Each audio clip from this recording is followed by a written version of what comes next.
மக்களே, உங்க தொகுதி பத்தி கொஞ்சம் தெரிஞ்சுக்கோங்க.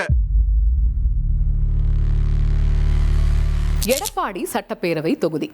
ஊரோட பேரை கேட்டதுமே இது யாரோட தொகுதின்னு உங்களுக்கெல்லாம் தெரிஞ்சிருக்கும். ஆமாங்க, முன்னாள் முதலமைச்சர் அதிமுகவின் பொதுச் செயலாளர் எடப்பாடி பழனிசாமியுடைய தொகுதி தான்.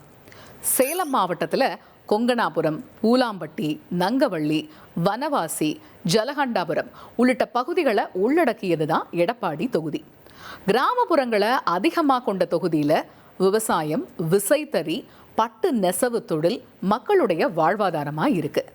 2025 டிசம்பர் 19 SIR வரைவுபடி தொகுதியில் 1,35,654 ஆண் வாக்காளர்கள், 1,31,693 பெண் வாக்காளர்கள், 24 மூன்றாம் பாலின வாக்காளர்கள், இப்படி மொத்தமா 2,67,374 வாக்காளர்கள் இருக்காங்க.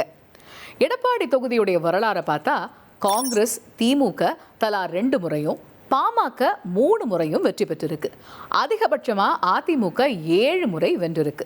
இதுல எடப்பாடி பழனிசாமி மட்டும் 5 முறை வெற்றி பெற்றிருக்காரு. 1989 தேர்தலில் முதல் முறையா எடப்பாடியில் ஜெயிச்சாரு. ஜெயலலிதா அணி சார்பில் சேவல் சின்னத்தில் போட்டியிட்டு வெற்றியை வசமாக்கி இருந்தாரு. தொகுதியில் 1996, 2006 சட்டப்பேரவை தேர்தல்களில் பழனிசாமி தோல்வியையும் தழுவியிருக்காரு. இதில் 1996 தேர்தலில் பாமக திமுகவுக்கு அடுத்தபடியா 3வது இடத்துக்கு தள்ளப்பட்டிருந்தாரு. 2011 தேர்தலில் இருந்து தொடர்ச்சியா எடப்பாடியில் வெற்றியை வசமாக்கிட்டும் வராரு. ஜெயலலிதாவுடைய மறைவை தொடர்ந்து 2017 எதிர்பாராத விதமா எடப்பாடி பழனிசாமி தமிழகத்தோட முதலமைச்சரானதும் எடப்பாடி முதலமைச்சர் தொகுதி அந்தஸ்தை பெற்றது.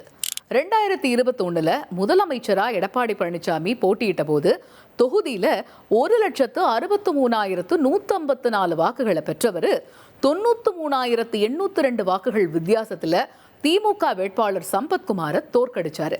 ஆனா தேர்தலில் அதிமுக தோல்வியை தழுவினதுனால எதிர்க்கட்சி தலைவர் ஆனார்.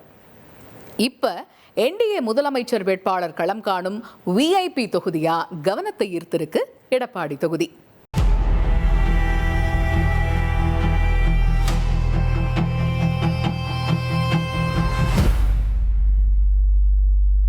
சேலம், நாமக்கல் ஒருங்கிணைந்த மாவட்டமாக இருக்கும் போது திருச்செங்கோடு வேளாண்மை உற்பத்தியாளர்கள் கூட்டுறவு விற்பனை சங்கம் ஆரம்பிக்கப்பட்டு அதனுடைய கிளை எடப்பாடி தாலுகா கொங்கனாவரத்துல துவங்கினாங்க. கொங்கனாவரத்துல துவங்கப்பட்ட தொடக்க வேளாண்மை உற்பத்தியாளர் கூட்டு விற்பனை சங்கத்தினுடைய வருமானங்கிறது மாவட்ட சங்கத்தினுடைய விட அதிகமா இருக்கு. இங்கதான் அதிகப்படியான பருத்தி கொள்முதல் செஞ்சு சங்கத்துக்கு கொடுத்துட்டு வராங்க. மாவட்டம் சேலம், நாமக்கல் பிரித்த பிறகும் கொங்கனாபுரத்துல இருக்கக்கூடிய அந்த சொசைட்டி திருச்செங்கோடு வேளாண் கூட்டுறவு சங்கத்தோட கிளையாவே செயல்பட்டு வருகிறது. கிட்டத்தட்ட மாவட்டம் பிரிச்சு சுமார் ஒரு 20 ஆண்டுகள் ஆகுது. இன்னும் அந்த சொசைட்டி தனி சங்கமா மாற்றி சேலம் மாவட்டத்துல இணைச்சி தனி சங்கமா உற்பத்தி உருவாக்கப்பட வேணும்ன்றதுதான் எங்க விவசாயிகளோட கோரிக்கையா இருக்கு. எடப்பாடி நகரை சுற்றி உள்ள கிராமங்கள்ல இருந்து பொதுமக்கள் பக்கத்து மாவட்டங்களான ஈரோடு, நாமக்கல் போன்ற மாவட்டங்களுக்கு ஒரு 50, 60, 70 கிலோமீட்டர் தொலைவுல தைரியம் வாகனங்கள வேலைக்கு போறாங்க. அது அவங்களுக்கு ரொம்ப கால சிரமம் ஏற்படுகிறது. அதனால இதே பகுதி எடப்பாடி நகரை சுற்றி இந்த மக்களுக்கான ஒரு தொழில், அதாவது தொழில் நூற்பாலை இது போன்ற தொழில் நிறுவனங்களை ஏற்படுத்தி கொடுத்தா நல்லதா இருக்கும். பூலாம்பட்டி பாத்தீங்கன்னா சுற்றுலா தலமாக்கணும்.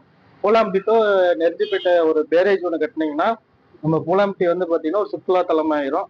அதெல்லாம் பாத்தீங்கன்னா அங்க இருக்கிற மக்கள் தொழில் எல்லாமே முன்னேறும். விவசாயம் எல்லாருமே கொஞ்சம் முன்னேறுவாங்க. இங்க பாத்தீங்கன்னா தறி தான் போயிட்டு இருக்கு. அதிகமா பாத்தீங்கன்னா இந்த துண்டு தறி தான் இங்க அதிகமா போயிட்டு இருக்குது. அந்த சந்தைகளை ஈரோட்டுக்கு தான் இங்க எடுத்து போயிட்டு இருக்காங்க. அந்த கொள்முதல் நிலையத்தை எடப்பாடியில கொண்டு வந்தா அது இன்னும் சூப்பரா இருக்கும். விவசாய மக்கள் பாத்தீங்கன்னா கடுமையான வேதனைக்கு உள்ளாகி இருக்கிறாங்க. இந்த விவசாயத்திற்கான ஒரு நெல் கிடங்கு, நெல் கொள்முதல் நிலையம் எதுவுமே இங்க இல்ல. இதெல்லாம் பண்ணி கொடுத்தா இங்க இருக்கக்கூடிய கிட்டத்தட்ட பாத்தீங்கன்னா 50,000க்கு மேற்பட்ட விவசாயிகள், ஏன்னா நெசவு தொழில், விவசாய தொழில் 2 மட்டுமே இங்க ஒரு பிரதான தொழிலா இருக்குது. இப்படி வேர்மலத்துக்கு உள்ள ஒரு ரோடு போகுது இல்லைங்களா, அந்த ரோடு ஜாயின் பண்ணி வெள்ளூர் பெருமாள் கோயில் போய் அப்படியே கொல்லம்பேட்டைக்கு ஜாயின் பண்ணா அந்த ஒரு பஸ் வசதி பண்ணா மக்கள் கொஞ்சம் நல்லா இருக்கும். அந்த சைடெல்லாம் மலங்காடு பக்கம் எந்த ஒரு வசதியும் இல்லை. எதுவுமே பண்ணவே இல்லை. இன்னும் கரடா தான் இருக்குது. மக்கள் எல்லாம் டூ வீலர்ல வச்சுட்டு வந்துட்டு இருக்கிறாங்க. பஸ் வசதியும் இல்லை. ஒரு வேலை வந்து பொம்பளைங்களுக்கு வேலையும் இல்லை. எல்லாம் ரொம்ப வறுமை கோடு ரொம்ப கீழ் இருக்கிறோம். நீங்க வந்து ஒரு தொழில் பூங்கா வந்து இந்த மாதிரி ஒரு டைலரிங் சம்பந்தமானதை பண்ணி கொடுத்தா ரொம்ப எவ்வளோ இருக்கும்.